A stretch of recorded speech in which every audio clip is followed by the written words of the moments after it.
Tesla has been doing pretty well in Europe, pretty well in Germany, but there are a lot of considerations, there are a lot of things in motion, and there is a lot more competition than ever before. So, of course, I had no choice but to bring on our Tesla expert in Germany himself, Jan from Tesla Fix. We're going to talk all about it. I'm Brian. Welcome to Futuraza. Jan, it is wonderful to see you again, my friend. How are you? I'm fine. I'm still hanging in there and sitting on huge footage gems that I still have to edit. Yeah. A small but growing mountain, a backlog of fantastic stuff that you managed to get. I'm excited to see some of it. Others of it, I fear I might actually be in. So yeah. I don't know. Yeah. I don't know. We did get a lot of great stuff, and you were on the road for even longer, beginning in the Bay Area with a first-time hands-on experience with FSD in a Model X that you had rented. You then got to drive a Cybertruck. You then got to come out to Michigan, see Roadsters, see the light show that we put on. What fun it was. It was crazy. Also, Omar from Homer's Catalog gave me a Model 3 performance tour. We've tested his FSD 12.4.1 and stuff like this. It was crazy. The whole trip was absolutely amazing. And also, again, thank you very much for to be at the event as well and letting me know that this great thing is happening and inviting me there with the Michigan Club. It was totally awesome there. I also got to share with my German and Danish friends country fried steak. It was what trip to America is complete without your breakfast gravy? Well, I ate fried Oreos. I think that's where the true Americana is happening, I would say.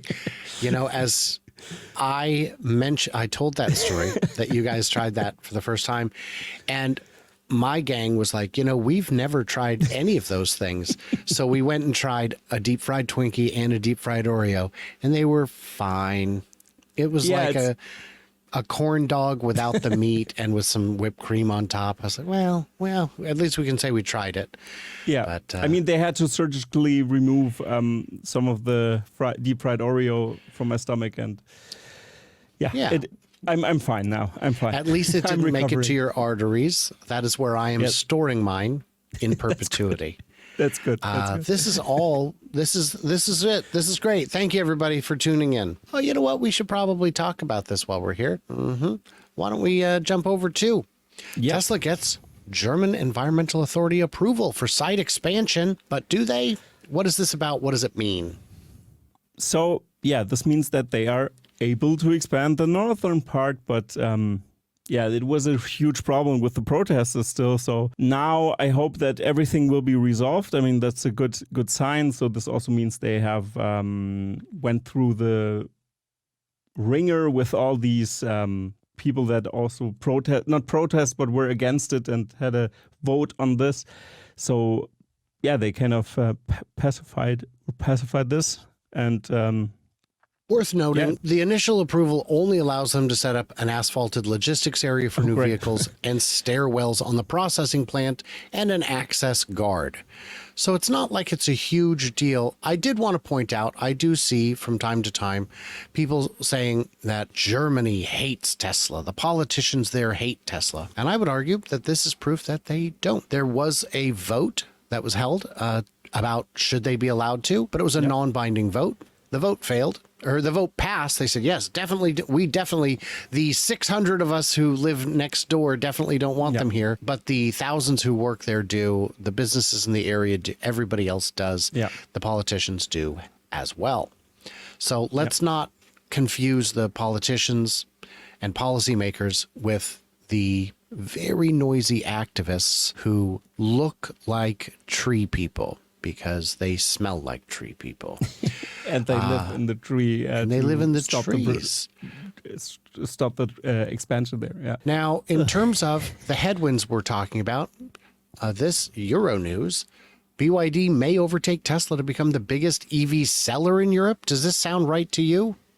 Now with the tariffs going on and that China is being taxed heavily now. So the imports from those Chinese EV makers, this wouldn't make sense because this means they need to compete with Tesla producing in Europe, actually. And that's almost impossible to compete with, I would say. That's why I say that this is probably not possible. BYD is not able to do it, in my opinion. I think you're right. BYD is a solid company with a solid product and solid technology of their own. Some of it quite innovative. They're vertically integrated like Tesla. They design their own chips. They make their own batteries more than any other car maker. But what they don't have is factories in Europe. And until they have them, and they have plans to have them, until that happens, they can't compete on an equal footing.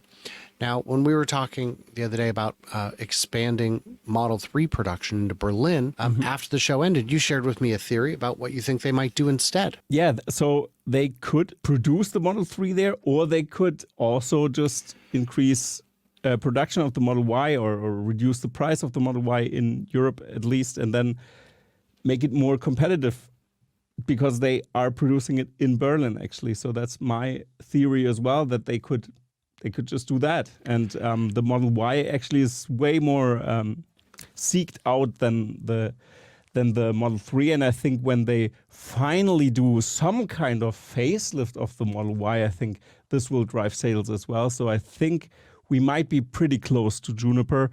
But some people might say this is BS. This is not real. Juniper isn't real, just like the Model 3 Highland isn't real. So we know one person that also had a theory about the Model 3. Yeah. Yes, he was mistaken. I don't know how much of that was real versus performance, but his viewers certainly gave me a hard time for believing in something with the only proof being that I had seen parts of it. That's not evidence at all, Brian. Directly reading violent on the parts. They thought I was lying.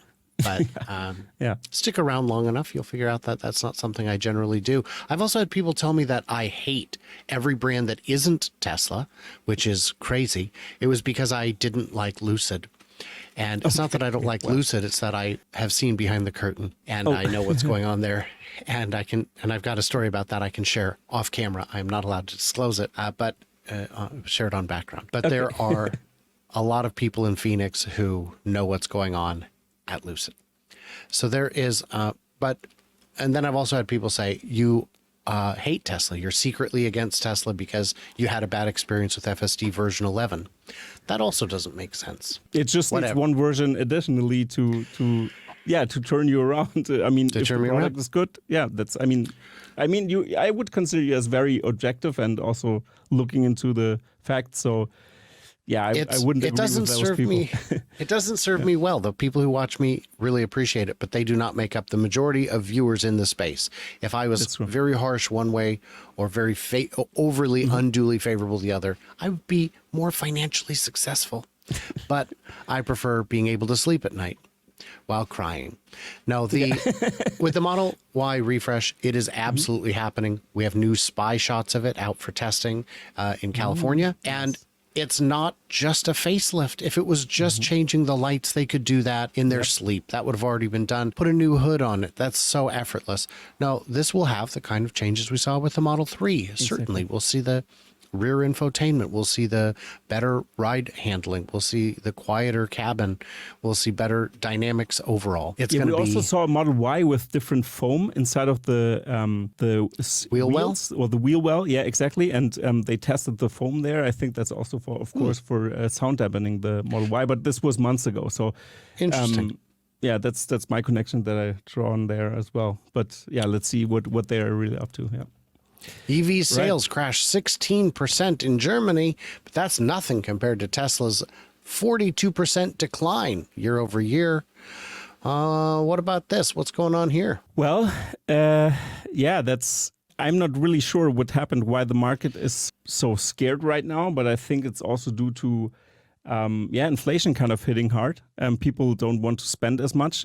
We have a war next door that's going on, and also our government is actually pretty drumming the war bells or the war drums, more or less. I think that's also a factor that people won't buy do new investments, and you can also see that yeah, they're kind of slowing down the market with those import taxes, tariffs they also did. So a lot of things to consider here. But yeah, I mean, the sales are down. What can I say? Yeah.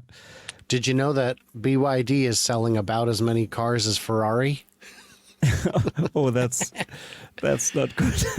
That's not ideal. No. So what the perspective I would ask, if it sounds right to you, is the market only grew a tiny bit. EV sales, that's not I wouldn't call 16.4% a crash. I would say when you have to tighten your belt, the cheaper car is the one that makes sense. And a lot of the EVs available, especially from German brands, are very expensive. The BMWs and Mercedes are very expensive cars, as well as Porsche and Audi. And I could see why you would want to get a new Porsche that's half the price of the electric one. So Yeah. maybe that would be playing into it a bit.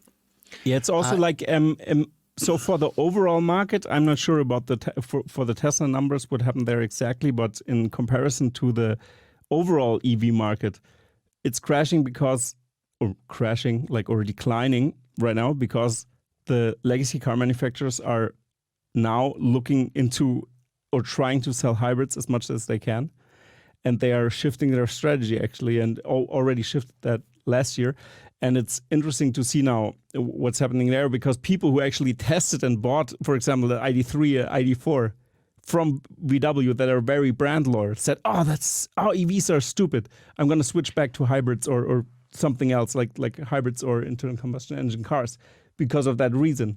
But hey, how about you just test drive a Tesla instead and just you test a real EV, because the ID3 it's not a good product. So in comparison, I would argue Tesla. that electricity rates are also very high in Germany, which does not help EV adoption. And there are a lot more buyers who lack access to home charging, which is absolutely an obstacle. So those will not help.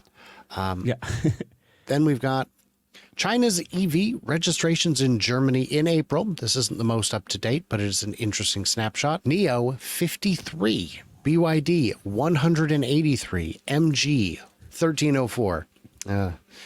Comma problems. Yeah, but isn't that millions or thousands? Oh no, it's actually just 53 and 183. Oh geez. iWays 2.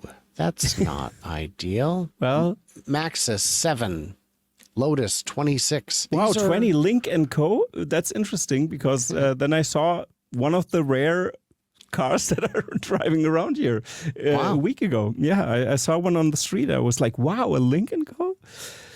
Yeah, I will pull up a picture of that here in just a moment.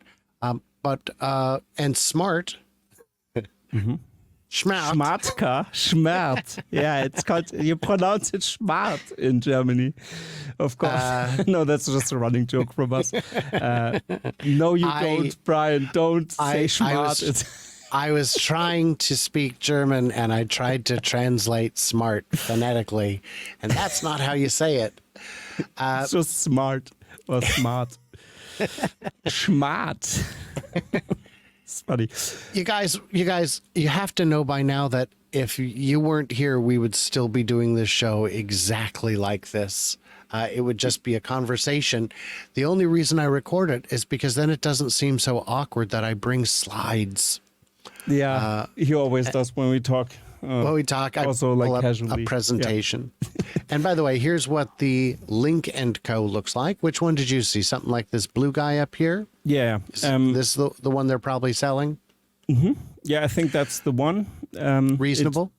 It very much looks similar, like the Seeker 01 kind of. Yeah. It's similar to that, but it looks a little bit different from the backside. But yeah, I don't know how aggressively these are going to kill Tesla.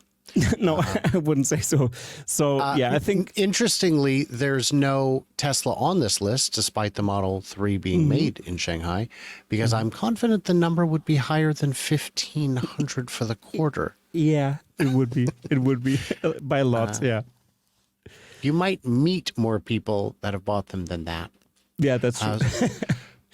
And because the new EU tariff does not include any extra penalty on hybrids, it is very likely that some of these, I mean, maybe BYD will start importing hybrids because we know they know how to make them and they've sold quite a lot of them.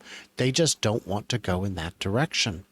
And it's interesting also that they actually played the strategy there to do this, because on one hand, you have like the auto car manufacturers saying, oh no, please don't do the tariffs. But if they want to have hybrids, and if you want to go the route of hybrids, then maybe it makes sense, but it actually, no, tariffs never make sense. But yeah, so you never poke the bear there. It doesn't make sense. Yeah, you're going into a trade war. I'm thinking about this, yeah. You're going into a trade war with a country that has the most people, or at least in the top 2, that has more people than your entire continent. You've got to recognize that it may not work out the way you want. All right. Well, the last thing I wanted to share, because this is so much fun, is there's this very Statista who does all kinds of analysis, some of it good, much of it not. To me, this is like you might as well be using AI, because if you don't know what you're looking at, you might get bad information.